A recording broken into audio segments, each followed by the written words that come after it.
വല്ലാത്തൊരു വീഡിയോ ആണ് നമ്മളിവിടെ കാണുന്നത്. അതായത് ഇത് ഒരു സ്ട്രെയിറ്റ് ഔട്ട് ഓഫ് മൂവി, അല്ലെങ്കിൽ ഗെയിമിലൊക്കെ കട്ട് സീൻസ് വരില്ല, അതുപോലെ ഉണ്ട് ഇത് കാണാൻ. It looks fake as fuck. But apparently ഇത് ഒരു ശരിക്കുള്ള വീഡിയോ ആണ്. ഈ അമ്മച്ചി IRIB എന്ന് പറഞ്ഞിട്ട് ഇറാൻ്റെ Islamic republic of Iran broadcasting എന്ന് പറഞ്ഞിട്ട് നമ്മുടെ ദൂരദർശനൊക്കെ പോലത്തെ സ്റ്റേറ്റ് റൺ ഒരു മീഡിയ ഉണ്ട്.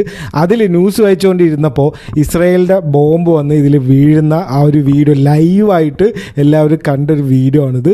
അവർ ന്യൂസ് വായിച്ചുകൊണ്ടിരിക്കുമ്പോൾ ബോംബ് വരുന്നു, എണീച്ച് ഓടുന്നു, ആ ട്രാൻസ്മിഷൻ കട്ടാവുന്നു. ഇതാണ് നമ്മളിവിടെ കാണുന്നത്.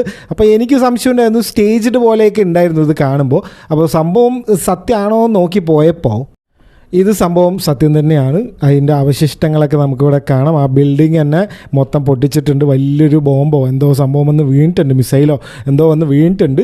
ആ ഒരു ഓഫീസും അതിൻ്റെ അകം ഒക്കെ നമുക്ക് കാണാം. IRIBൻ്റെ ഒരു ഹെഡ് ക്വാർട്ടേഴ്സാണിത്. അപ്പോൾ അതിനെ മൊത്തം തകർത്തിട്ടുണ്ട്. അതിനകത്തായിരുന്നു ആ നേരത്തെ കണ്ട ആ ഒരു അമ്മച്ചി ന്യൂസ് വായിച്ചുകൊണ്ടിരുന്നത്. അപ്പോൾ ഇതാണ് ഈ യുദ്ധത്തിൻ്റെ സ്ഥലത്ത് നടക്കുന്നത്. ഭയങ്കര ഇൻട്രസ്റ്റിംഗ് ആയിട്ടുള്ള കാര്യങ്ങളൊക്കെയാണ് ഇവിടെ സംഭവിക്കുന്നത്. സിനിമ കാണുന്നത് പോലെ ആണ് ഇപ്പോൾ ഓരോ ന്യൂസുകളും ഓരോ കാര്യങ്ങളൊക്കെ വരുന്നത്.